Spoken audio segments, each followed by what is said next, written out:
का नाम ही नहीं ले रहा था। इवान उसे रोकने की कोशिश करता है, मगर एंजल उस चाकू से लगातार प्रहार करके उसे जान से मार डालती है। इसके बाद वो देखती है कि बान्या भी मर चुकी थी। एंजल और इवान के बीच में हुई लड़ाई के दौरान काफी शोर मस्ती है, जिससे गोरान के साथ साथ बाकी सिपाही के दरवाजा तोड़ने लगते हैं। मगर इससे पहले वो लोग एंजल को देख पाते, वो वेंट के अंदर घुस जाती है। गोरान इवान की ये भयानक हालत देखकर एकदम से गुस्सा हो जाता है और विक्टर से पूछता है कि ये किसने किया है। विक्टर बोलता है उसे नहीं पता। तभी गोरान को दीवार के अंदर से कुछ आवाजें आने लगती है और वो उसका पीछा करते हुए बाकी लड़कियों के कमरे में जाता है। सभी लड़कियां अपने कमरे में थे, मगर एंजल अपने कमरे में नहीं थी। गोरान को समझ आ जाता है कि ये काम एंजल की ही है। वो गुस्से में एक लड़की के ऊपर गोली चला के उसे वहीं पर ही मार डालता है और अपने लड़कों को बोलता है कि पूरे घर को लॉक कर दो और जैसे ही तुम्हें एंजल दिखे उसे वहीं पर ही मार डालो। इसके बाद गोरान और विक्टर नीचे आते हैं और वहां उनकी बहस होती है। इसी बीच एंजल एक वेंट से बाहर निकलती है और मेन डोर को उस चाबी से खोलने लगती है जो विक्टर ने उसे दिया था, मगर दरवाजा नहीं खुलता। इसका मतलब विक्टर सिर्फ उसका भरोसा जीतना चाहता था ताकि वो कभी भी यहाँ से भागने का ना सोचे। वो फिर से वेंट के अंदर जाने लगती है, मगर तभी गोरान का नजर अचानक उसके ऊपर पड़ जाता है। वो उसके ऊपर गोली चलाने लगता है, मगर वो भागने में कामयाब हो जाती है। फिर वो फर्स्ट फ्लोर में पहुंचती है और वहां से बाहर आ रही होती है, मगर तभी अलेक्जेंडर उसे देख लेता है और उसके ऊपर हमला करता है। बट एंजल अपने पॉकेट में रखे ड्रग्स के इंजेक्शन को अचानक उसके अंदर घुसा देती है। तभी यहाँ हो रही आवाजें सुनकर गोरान और बाकी लोग ऊपर आते हैं और एंजल फिर से वेंट के अंदर घुस जाती है, पर गोरान उसका पैर पकड़ लेता है। एंजल अपने दूसरे पैर से उसके ऊपर हमला करके अंदर चली जाती है। इसके बाद गोरान अपना एक बंदा मार्को को अपना गन देकर वेंट के अंदर घुसने बोलता है, क्योंकि मार्को उन सब में सबसे पतला था। मगर एंजल उसके ऊपर एक ईंट से वार करके उससे भी मार डालती है।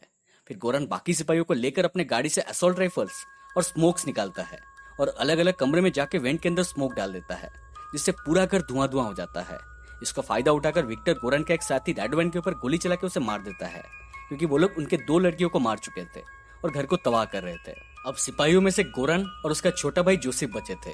गोली की आवाज सुनकर गोरान वहां पर आता है, मगर विक्टर बोलता है कि एंजल ने उसे मारा है। तभी गोरान का नजर एक खिड़की के ऊपर पड़ता है जो कि खुली थी और एंजल वहां से बाहर निकल चुकी थी। गोरान उसके ऊपर गोलियां चलाने लगता है, मगर एंजल जंगल के अंदर भाग जाती है। गोरान अपने भाई और विक्टर को लेकर उसका पीछा करने लगता है और कुछ दूर जाने के बाद वो सभी लोगों को अलग अलग डायरेक्शन में जाने बोलता है।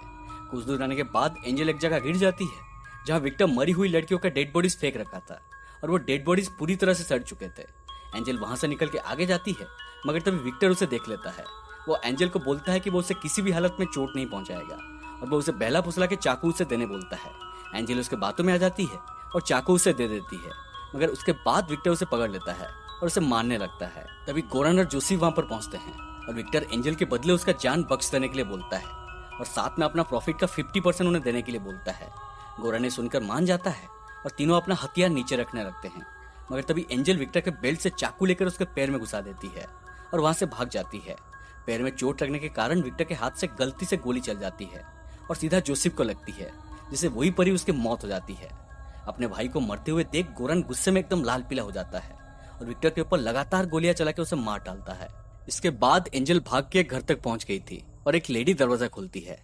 दरवाजा खोलते ही वो बेहोश हो जाती है और हम लोग देखते हैं कि वो लेडी उसकी सभी गाँव को साफ करके स्टिचेस कर देती है। जब एंजल की होश आती है, वो कमरे में एक फोटो देखती है और यहाँ हमें पता चलती है कि लेडी और कोई नहीं बल्कि वो मॉन्स्टर इवान की पत्नी लेक्सी है। तभी लेक्सी को गोरान की कॉल आती है और वो उसे एंजल के बारे में बता देता है। लेक्सी को पता चल जाती है कि यही लड़की ही एंजल है।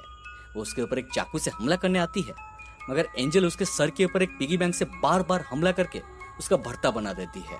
तभी गोरान भी वहां पर पहुंचता है और एंजल वहां से निकल जाती है। गोरान उसका पीछा करने लगता है और एंजल भागते हुए एक फैक्ट्री के अंदर चली जाती है। गोरान सभी वर्कर्स को वहां से बाहर जाने के लिए बोलता है और साथ में गेट को लॉक करने बोलता है। इसी बीच एंजल एक पाइप के अंदर घुस जाती है, जिसका पीछा करते हुए गोरान भी पाइप के अंदर घुसता है, मगर वो पाइप बिल्कुल भी सीधा नहीं था और बहुत ही ज्यादा पतला था। कुछ दूर जाने के बाद एक जगह गोरान फंस जाता है और वो बिल्कुल भी हिल नहीं पाता। उसका हालत देखकर एंजल रेंगते हुए उसके पास आती है।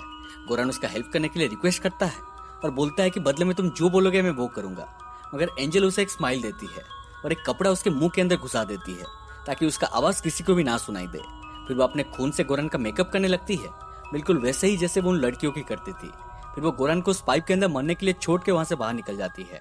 इसके बाद वो भागते हुए एक ओल्ड लेडी से टकरा जाती है, जो कि उसको इस हालत में देखकर उसे अपने घर में ले जाते हैं और हम लोग उनके हस्बैंड को देखते हैं, जो कि और कोई नहीं बल्कि वही डॉक्टर था जिसको विक्टर बान्या का इलाज करने के लिए वहां पर लाया था।